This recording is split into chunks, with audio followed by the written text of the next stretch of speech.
Hello and welcome to Global News Today. I'm Micheál Prendergast, and joining me today is Gad Saad, the visiting scholar at the Declaration of Independence Center for the Study of American Freedom at the University of Mississippi.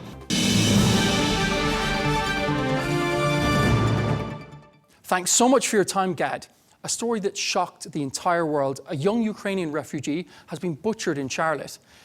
Isn't this a textbook case of suicidal empathy? That's the name of your upcoming book. I don't want to name the assailant himself. He's a scumbag and he doesn't deserve any publicity. Isn't this a case, a title case for your book? It is, in that what suicidal empathy, the way it works, let me offer a quick explanation and then link it to that specific case. So empathy is a beautiful, noble virtue. It is something that we need to have as a social species. For you and I to have a meaningful conversation, Micheál, I need to have theory of mind, as you do. In other words, we need to put ourselves in each other's minds to be able to have a meaningful interaction. So it is perfectly reasonable to argue that empathy is a laudable, noble virtue. The problem arises when empathy misfires. And before I explain how it misfires, let me draw an analogy.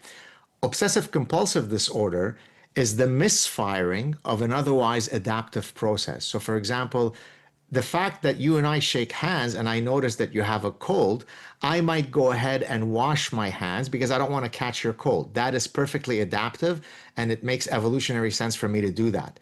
But OCD is when I spend 8 hours a day washing my hands in scalding water until my skin is falling off. I can't make it to work because I'm obsessed with washing my hands. So what started off as an adaptive mechanism becomes maladaptive when it misfires. So that's exactly my argument for suicidal empathy. When empathy starts misfiring in ways that you target your empathy toward the wrong target, you're orgiastically empathetic for all of the wrong times and the wrong situations, that becomes suicidal empathy. So in that particular case, what you have is an incredibly lax justice system, penal system, that basically argues along the following lines.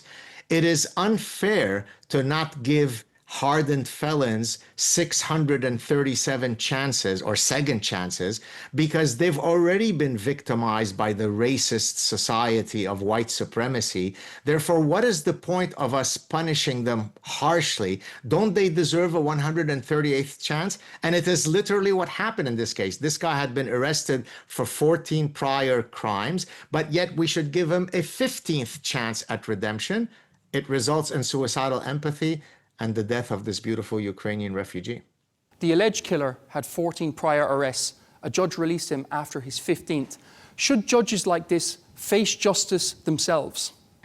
Look, that's a tricky one in that you would like to think that a judge is not going to always be personally held liable for judicial decisions that they make, because then in that case, they will always take the decision that is least likely to result in repercussions on them. So it's a tricky one. You can't always say, irrespective of the context, they should be held accountable. But certainly, if you are letting hardened felons get out of prison time and time again because you have been completely parasitized by suicidal empathy, then I see no moral, ethical, or legal reason why you should not be held accountable for that decision. And Elon Musk himself, he has shone a huge amount of light on this story. A lot of the mainstream media ignored it. I think this is the perfect example of the importance of freedom of speech and the importance of him buying X.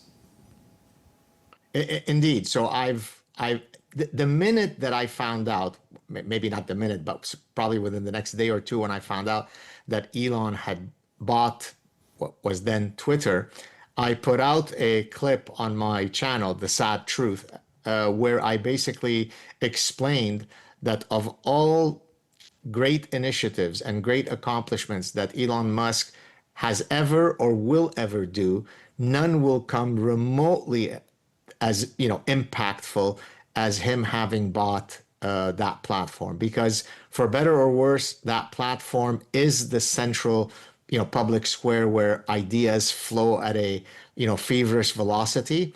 I know just from personal experience what the things that I could say or the things that would get me punished. And, I'm probably the most irreverent, outspoken professor on earth. If I were to say that women, do not have penises, well, I stood the chance of having my account shut down. And so what Elon has done is he's come along, completely removed the shackles that we were all being restrained by. And so thank God for Elon. President Trump has responded quite forcefully. He's also recently sent, in regards to crime, the National Guard into DC. While Democrat-run cities are spiraling into chaos, why do leaders of these cities resist law and order?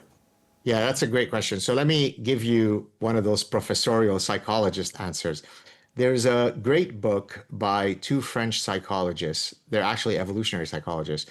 Their names are Dan Sperber and Hugo Mercier. They wrote a book called The Enigma of Reason. And in that book, what they argued is that our faculty of reasoning did not evolve to seek some objective truth, but rather, regrettably, our faculty of reasoning only evolved to win arguments.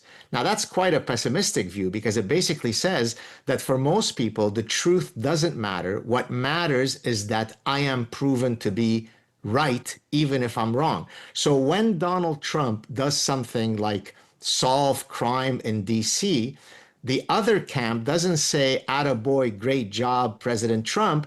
They have to find a way to stand against it. And as the old joke says, if Donald Trump were to personally cure cancer, the Democrats would come out and say, look how evil he is. He's now made sure that a whole bunch of oncologists will be out of a job. So that's really regrettable because, again, it shows you that certainly politics is not about the adjudication of different ideas until we reach truth. It's simply about making sure that my team is right and your team is wrong. Has Donald Trump, has he proven a lot of the Democrats wrong? My goodness, what hasn't he proven them wrong on, right? I mean, did we need in the 21st century to have, as I think it was his first executive order, that there is such a thing as male and female, and we know exactly what those two sexes are? Until 15 minutes ago, the 117 billion people who had existed on Earth seemed to exactly know how to navigate that very, very difficult conundrum of identifying what male and female is. But when you are parasitized by idea pathogens, as I explained in my book, The Parasitic Mind, you then have to have an executive order by the President of the United States saying that there are only two sexes called male and female, and we know what they are. So he proved them wrong there. He proved them wrong about closing the borders, right? It took him 15 seconds to close the borders, right?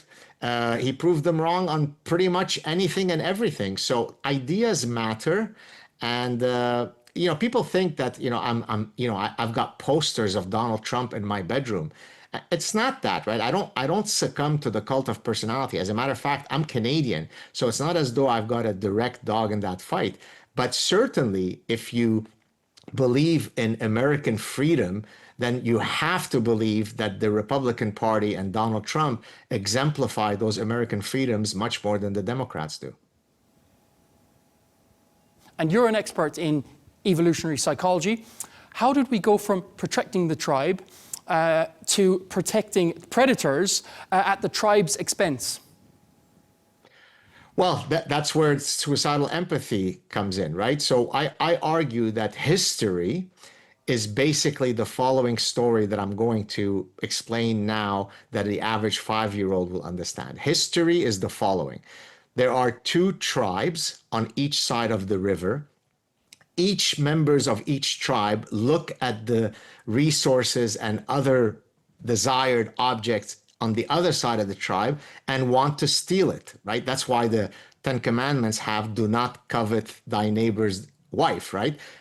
Covetousness is a ugly trait. Envy is an ugly trait.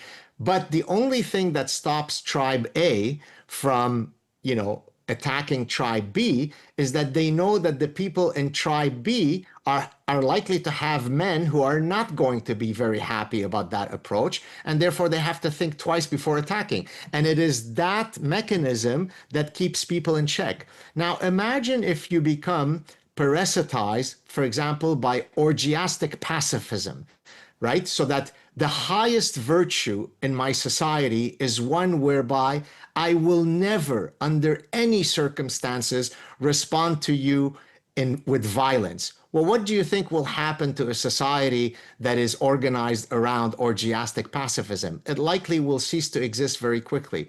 And so that's why I use the framework of the parasitic mind and suicidal empathy to explain the nature of your question, because nothing else could explain. From a survival perspective, we've evolved the most fundamental need for survival, to protect ourselves, to protect our loved one, to protect our children.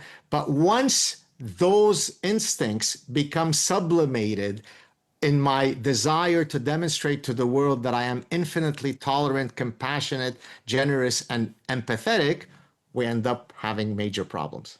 Elon Musk has offered $1 million to fund murals of Irina Zarutska across US cities. Is this not the kind of moral clarity and courage that's needed right now? Exactly. I mean, one of the reasons why Elon Musk, Donald Trump, first of all, our gentlemen that I admire greatly, is because to me, they exemplify something that I discuss as a key call to action in the last chapter of The Parasitic Mind, which is activate your inner honey badger. So some of your viewers or listeners may not be familiar with why I'm using that imagery. The honey badger, the African honey badger, has been rated as the most ferocious and fierce animal in the animal kingdom. Now that's quite a big title, because it isn't a big animal. It's the size of a small dog, and yet adult lions will cross to the other side of the street when they see Mr. Mean Honey Badger. Now, why is that? Because the honey badger doesn't care. It stands tall despite the fact that it is small in stature. So Donald Trump and Elon Musk are not encumbered by political correctness. They're not encumbered by ensuring that they are going to be invited to the cool kids parties. They stand tall, even though they are literally tall men. They stand tall, fully capable and willing to defend their principles. And that's why I implore people to activate their honey badgers. That's why I think Elon Musk and I have a strong affinity for one another, because regrettably, while I'm not nearly as tall as him in stature physically, I'm certainly someone who walks like a honey badger. And so that tends to attract similar-minded people. Whereas on the other hand, most of my academic colleagues are what I call members of the invertebrate castrati, meaning that they don't have any spines, nor do they have any, I hope I can say on your show, any testicles. Right? They're whiny, they're wimpy, they're afraid of their shadow. They'll never utter a word that might draw back anything against the accepted orthodoxy. That's not how an academic should be. An academic should be an intellectual Navy SEAL, and Donald Trump and Elon Musk certainly exemplify those qualities. They're honey badgers and you're a honey badger as well, it seems. Elon Musk has proved himself to be a staunch defender of free speech. I seen you say on Twitter that he deserves a Nobel Peace Prize for his ultimate defense of free speech. 100%, 1000%. Listen, Barack Obama won a Nobel Prize. I think it was even before he had assumed the presidency, or maybe within a few days of assuming it, whatever. I don't remember the exact temporal timeline, but it's because he had, uttered some hopeful message or some nonsense, right? I mean, I have antiquated socks that I no longer wear that are substantially more worthy of the Nobel Prize than Elon Musk, than Barack Obama. So if Barack Obama can win a Nobel Prize for doing literally nothing, then how many Nobel Prizes should Elon Musk win for having freed us from the shackles of, as we say in French, les bien-pensants, the well-thinkers, the politically correct class? He deserves it ASAP. People have spoken ad nauseum about Elon Musk. You said in your last interview here on the station that he's a very humble man. He is. We've had a chance to meet. I spent maybe 4.5 hours with him at his home. He had invited me down to discuss all sorts of important issues. We had a chance to both have, an intimate discussion about family dynamics, but we also discussed, preserving human consciousness and interplanetary travel.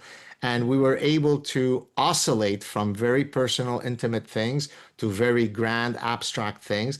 No ego, no obnoxiousness, no attempts to, try to, outrank each other. Just two guys, hopefully with good ideas, sitting together, who respect each other, having a fun conversation. I felt as though he had zero ego. And if anything, after, meeting him personally and chatting with him, I only learned to admire him that much more. We know that Elon Musk and President Trump are two enormous characters. They had a very huge falling out, especially on social media. Are you hopeful that they can make amends? That's a great question, because when I first heard of their rift, actually, it was a friend of mine who used to be a former student of mine who wrote to me and said, "Hey, what do you think of your two guys fighting?" And I was traveling. I said, "What are you talking about?" And so he was the one who broke the story to me. And I looked at that with great regret, because, look, the United States in particular, but the world in, more generally, is a much better place if those two, gigantic leaders see eye to eye, right? So it is my hope that, it certainly seems as though some of the venom has softened. So in an ideal world, they will hug it out, go back to being friends, and we will all benefit from that renewed friendship. Could you broker a peace? Well, I can certainly try. I don't know if I can deliver. I'm very well calibrated about what I can or can't do. So I can certainly reach out and try to broker it, whether they'll listen to me or not, or, whether it happens or not. Inshallah, only God knows. A story that's absolutely dominated the news over the past week. It was the frankly Orwellian arrest of the Irish comedian Graham Linehan for his tweets made in the UK where he criticised the trans movement. What was your reaction, Gad? Yeah, in a sense, I was surprised, because it's as if we're back to being in 2020 or 2022. But that actually speaks to a point that I've often made, where people write to me and say, "Hey, now that Donald Trump has started his second term, Dr. Saad, can we expect that all of this woke parasitic stuff will go away?" And my answer is always an emphatic no, unfortunately. Yes, it's good that Donald Trump won. That doesn't mean that all of the nonsense and the Orwellian degeneracy is going to magically go away. It took 50 to 80 years for many of these ideas to first be spawned on academic campuses. So it's going to take a while for us to fully eradicate them. But to your more specific point, I'd like to contextualize what happened with that comedian with something that I talk about in The Parasitic Mind, and that is the distinction between deontological and consequentialist ethics. So let me break it down for you very quickly. Deontological ethics are absolute statements. So, for example, if I say, "It is never okay to lie," that would be a deontological statement. A consequentialist statement would be, "It's okay to lie if you wish to spare someone's feelings." So if your wife might ask you, "Do I look fat in those jeans?" then you might want to put on that consequentialist hat and say, "Absolutely not. You've never looked more beautiful." It might be a small white lie, but you're doing it out of love for your partner. And so there's a consequentialist ethos to it. But when it comes to foundational principles, presumption of innocence in the justice system, freedom of speech, freedom of inquiry, by definition, those have to be deontological. The second that you say, "I believe in freedom of speech, but," the second you put the "but" qualifier, you're a degenerate who doesn't understand what freedom of speech is. I am Jewish. I've had a very rough upbringing in my childhood in Lebanon, yet I support the right of Holocaust deniers to deny the Holocaust. There is almost nothing that you could think of that is more offensive than denying the Holocaust. Yet if I wish to live in a free society where freedom of speech is an enshrined principle, I have to put up with idiots, imbeciles, racists, and anti-Semites. So when Starmer says, hey, by you saying this, you are marginalizing the noble, holy trans people, that is exactly a consequentialist ethos. And it hurts me to no ends that Britain, the place where many of these original principles, were spewed, is now turned into such a not only Orwellian but Kafkaesque reality. Terrible. And speaking of Keir Starmer, what are your thoughts on him? Well, Mrs. Starmer needs to see if there's a way for her to find some testicular fortitude. Now, I say this, some people will say, oh, but why do you speak in such a direct manner? Why can't you be more empathetic and kind? You know why? Because I'm disgusted that a country as founded in the principles that we now call liberty and freedom in the West, including in the United States, right, has sunk to such a low. When you can't talk about the grooming gangs in Britain because you don't want to offend a particular demographic group, where you care about managing the feelings of that group more than you care about protecting the bodily integrity of your children, that's probably not a good leader. So I don't have too many good things to say about that Prime Minister. You and your family escaped the civil war in Lebanon. Did real violence make you immune to the fake trauma obsessions in the West? Yeah, great question. Look, one of the reasons why it's very difficult for people to try to cancel me and so on, because if they use the victimology narrative, the faux victimology narrative that is so often present in the West, then I pull out my real victimology cards, then suddenly they whittle away, because real victim versus fake victim, if that's the currency you want to use, then I'm going to win every single time. So because of that, because of the horrors that I've seen growing up in the Middle East as a Lebanese Jew, my parents were kidnapped by Fatah and tortured. We escaped execution. Death awaited us at every corner, every second of every day for that first year of the Civil War. Then I'm not very sympathetic, not only to faux victimology stories, but intergenerational victimology stories. Slavery did happen in the United States, but not today. So you don't get to wallow intergenerationally because something happened to someone who may or may not have been related to you 200 years ago. That doesn't minimize the horrors of slavery, but it says that what makes you stand tall and with dignity in Arabic, since I'm speaking on Al Arabiya, it's someone with shakhsiyya. Shakhsiyya means they have a strong sense of self, someone with sharaf, someone who has honor. I overcome my victimology. Let me just for you to know. So my family escaped the Lebanese civil war. My parents were kidnapped and tortured by Fatah. My grandparents escaped Syria because they were Syrian Jews. My wife's family also escaped Lebanon because for also religious reasons.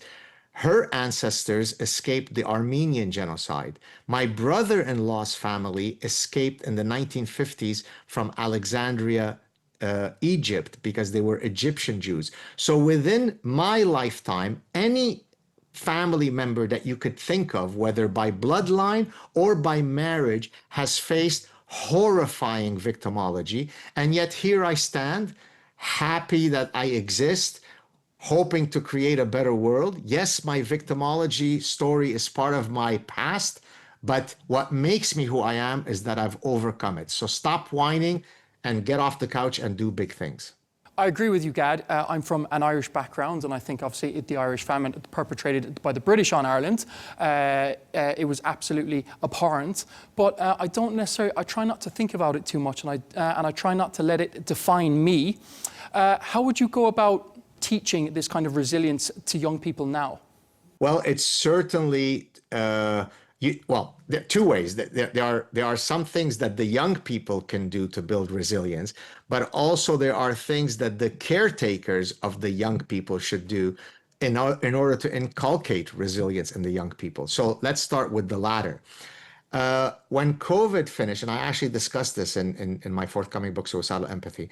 When COVID finished and we were back to teaching in person, one of the first, if not the first departmental meeting we had was bathing in orgiastic, misplaced empathy. So here are the types of things that I would hear. Well, the students are no longer capable because of the COVID lockdowns to actually sit for 3 hours in a lecture. The students are no longer capable of taking notes. It's too onerous for them. It's too much to expect of students to have to do evaluative exercises like exams because they suffer from post-COVID stress. That's not how you build resilience. Let me draw a very good analogy. This is actually from this book right here, my book on happiness. I start one of the chapters, which actually deals with resilience and anti-fragility. I use a quote from the great Stoic Roman philosopher Seneca. I don't have the exact quote in front of me, but so I'll paraphrase it. He said that strong trees with deep roots, with strong trunks, are those that have been exposed to heavy wind stressors. That's precisely why they then evolve those strong roots. That's precisely why they evolve the strong trunk. The trees that have not been exposed to the wind stressors are very brittle. They're easy to uproot. By the way, that's exactly true of our immune system. So for example, if you take autoimmune diseases like asthma, children who are raised in very clean environments end up having greater incidence of asthma than children who are raised on farms with pet dander, with allergens, because our immune system expects to be challenged in order to then mount an optimal response. So at the very least, what we should be doing is rather than always hugging our children and saying, there, it's okay, everybody gets a trophy. No, teach them about competition, teach them about resilience, teach them about dignity, and hopefully those things become an integral part of their personhoods. And one thing I detest, Gad, is the polarized nature of politics. I'm probably going to get some flack for even speaking to you today by kind of some corners of the online media. As a Middle Eastern Jew, how did growing up as a minority shape your rejection of identity politics? It shaped it greatly. And that's why in chapter 1 of The Parasitic Mind, knowing that later I was going to critique identity politics, I wanted to share my story because Lebanon is the perfect model of what happens to a society that is perfectly organized along identity politics lines, right? And in the case of Lebanon, it's according to which religion you belong to, right? So Lebanon, for example, has what's called a confessional parliamentary system, meaning that who the president is going to be, who the prime minister is going to be, who the speaker of the house is going to be, or the parliament, how many seats how many seats are going to be assigned to different sects is all based on your religion. And as we know from Lebanon and Rwanda and Iraq and Syria and the Balkans, these kinds of fractured tribal identity politics societies don't really end up, with great outcomes. And so it very much shaped my subsequent positions because what I love about the West, and I know it sounds as though it's just a cliche at this point, but it isn't. It's a really important lesson. Individual dignity supersedes collective identity. Yes, I may be a Lebanese Jew, and that is one marker of my identity, but I present myself to the world and to Al Arabiya as Gad Saad. I'm not a representative of the Lebanese people. I'm not a representative of the Jewish people. I'm not a representative of people who have green eyes. And so you judge me based on my qualities and my frailties. And so therefore, there is nothing worse than collective tribalism. And but by the way, if people only hear the last minute of what I just said in the Middle East and truly internalize it, the Middle East would be one of the most stunning, gorgeous places imaginable on earth. That's what we hope, Gad. You're penning a new book at the moment called Suicidal Empathy. Do you feel like a kid in a candy shop with the amount of real-world examples you're able to cover in your book? Well, the running joke is because now, I've been speaking a lot about suicidal empathy for, a long time, so that it's gone completely viral. Millions and millions of people in perhaps 60 languages are now quoting and citing my suicidal empathy concept. But so people will write to me and say, God damn it, when is this book going to be ready, Professor? And I say, how can I be ready? How can it ever be ready when every single day when I wake up and I go on X, I now need to increase the size of the book by 50 new pages? And so one of the most difficult parts, frankly, has been to try to rein that in, because I've already cut 11,000 words from my book, because rather than using the 35,000 examples that I can use as a manifestation of suicidal empathy, I now have to ask myself, okay, I can't put all of these in the book. How should I strategically pick the best ones? So the biggest challenge for me has not been to write the book, but rather to cut out sections of the book. It could be a trilogy. From your lips to God's ear. We're just out of time. It's been an absolute pleasure speaking with you, Gad. All the very best. My pleasure. Take care. Cheers.